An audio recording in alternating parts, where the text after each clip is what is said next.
What if I told you that for more than 6 centuries, one empire stood at the crossroads of Europe, Asia, and Africa, shaping the fate of millions? Yet its true story is far more complex than conquest and collapse. From a small frontier principality in Anatolia, a dynasty led by Osman began a rise that would transform the world. There were no grand palaces at the beginning, no massive armies stretching across continents, just a band of warriors navigating the chaos left by weakening Byzantine authority and the fading shockwaves of Mongol invasions. Opportunity favors the bold, and the Ottomans were bold. By 1453, under Mehmed II, the young sultan later known as the Conqueror, the empire stood at the gates of Constantinople. The city had resisted sieges for centuries. Its walls were legendary, its harbor protected by chains. But Mehmed ordered something almost unthinkable. Ottoman ships were dragged over greased logs across hills and into the Golden Horn, bypassing the city's defenses. When Constantinople fell, it did not just end the Byzantine Empire. It became Istanbul, the beating heart of a new global power. Yet conquest was only part of the story. The Ottomans built a system allowing religious minorities, Orthodox Christians, Jews, Armenians, to manage their own communal affairs under imperial oversight. This millet system gave a degree of autonomy rare in Europe at the time. In 1492, when Jews were expelled from Spain, Sultan Bayezid II welcomed many of them into Ottoman lands, reportedly criticizing Spain for driving away valuable citizens. History often simplifies empires into villains or heroes. The Ottoman story resists that simplicity. The empire developed one of the most disciplined military forces in the world, the Janissaries. Through the devshirme system, Christian boys from the Balkans were taken, converted to Islam, and trained for elite service. It was a system of both opportunity and trauma. Some rose to become powerful generals and administrators, shaping policy at the highest levels. Power and sacrifice were deeply intertwined. Under Suleiman the Magnificent in the 16th century, the empire reached its zenith. Ottoman armies marched into Hungary. Naval fleets dominated parts of the Mediterranean. Law codes were reorganized. Trade routes connected continents. Architects like Mimar Sinan reshaped skylines with mosques and bridges still standing today. For a time it seemed unstoppable. But empires rarely fall overnight. They stretch, strain, and overextend. Long wars in Europe drained resources. Naval defeats signaled that supremacy could be challenged. In the Balkans, nationalist movements slowly emerged. Greek independence in the 1820s became a turning point, drawing in European powers and exposing vulnerabilities. By the 19th century, European diplomats had begun calling the Ottomans the sick man of Europe. Yet this was not a passive empire. Reformers launched the Tanzimat era, modernizing administration, expanding civil rights, and stabilizing a multi-ethnic society. Railways were built, schools opened, constitutions drafted. The empire tried to reinvent itself in an industrial age dominated by rising European powers. Then came World War I. The Ottomans aligned with the Central Powers. Battles erupted from Gallipoli to the deserts of Arabia. Arab revolts challenged Ottoman authority. Foreign promises were made in secret, reshaping the region before the war ended. Amid this turmoil unfolded one of the most painful chapters in Ottoman history. Between 1915 and 1917, mass deportations and killings of Armenians took place. Many historians and countries recognize these events as the Armenian Genocide, though it remains politically sensitive. Entire communities were uprooted. A centuries-old Armenian presence in Anatolia was shattered.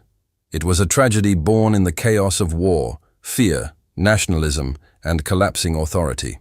When the war ended in 1918, the empire that had ruled across Southeast Europe, the Middle East, and North Africa for centuries was dismantled. Occupied territories were divided. Istanbul itself came under Allied control. 600 years of imperial rule had come to an end, or so it seemed. From its ashes emerged a new state led by Mustafa Kemal Ataturk, transforming the remnants of empire into the modern Republic of Turkey. The Sultanate was abolished. A radical shift from imperial theocracy to secular nationalism reshaped the future. But to understand the Ottoman Empire, we must look beyond its dramatic end. Was it merely an oppressive empire marked by repression and war? Or was it also a bridge between civilizations, imperfect, contradictory, yet profoundly influential? The answer lies in the layers we often overlook. And those layers become even clearer when we step behind palace walls and into the quiet decisions that reshaped entire regions. Inside the gates of Topkapi Palace, power was not decided only on battlefields. It was negotiated in corridors, sealed through marriages, and influenced by those history books often ignore. The imperial harem was not simply a place of luxury. It was a political institution. Women such as Hurrem Sultan, originally of Slavic origin, rose from captivity to become the legal wife of Suleiman the Magnificent and one of the most influential figures in the empire. She advised the Sultan, shaped court politics, and influenced matters of succession and diplomacy. An enslaved girl becoming one of the most powerful women in the Islamic world is not a simple narrative. It reflects the complexity of Ottoman society, rigid yet surprisingly fluid in certain spaces. Externally, however, pressures intensified. Russia pushed southward. Austria-Hungary advanced in the Balkans. Britain and France expanded their influence in the Middle East. In 1838, the Anglo-Ottoman Trade Convention opened Ottoman markets to British goods. While framed as modernization, it weakened local industries and increased economic dependency. Empires do not only fall to armies, they fall to debt. By the late 19th century, the Ottoman Public Debt Administration allowed European creditors to control significant portions of Ottoman revenue. Sovereignty eroded not just on battlefields but in financial offices. Nationalism continued to spread. Serbia, Bulgaria, Romania, and Greece gradually broke away. The Balkan Wars of 1912-1913 dealt a devastating blow, stripping the empire of nearly all its remaining European territories in a matter of months.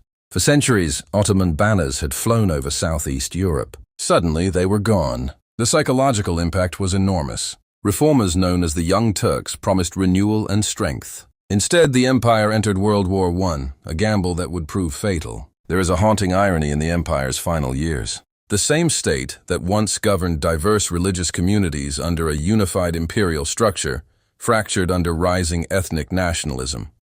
When the empire dissolved, secret agreements like the Sykes-Picot Agreement between Britain and France redrew Middle Eastern borders with little regard for local complexities. Many of today's regional tensions trace back to those lines carved in distant negotiations. We often speak of the Ottoman Empire as if it vanished completely, but its legacy is everywhere. Its architecture defined cityscapes from Sarajevo to Jerusalem. Its legal traditions influenced modern governance in Turkey. Its cultural blending shaped cuisine, music, and language across continents. Even the memories of repression, resistance, coexistence, and tragedy continue to shape identities in the Balkans, the Middle East, and beyond. When Sultan Mehmed VI, the last Ottoman ruler, departed Istanbul in 1922 aboard a British warship, there was no grand imperial ceremony, no triumphant finale. Just a quiet exit after 623 years of dynastic rule. No empire believes it is living in its final chapter. The Ottoman Empire was not simply a story of conquest or cruelty.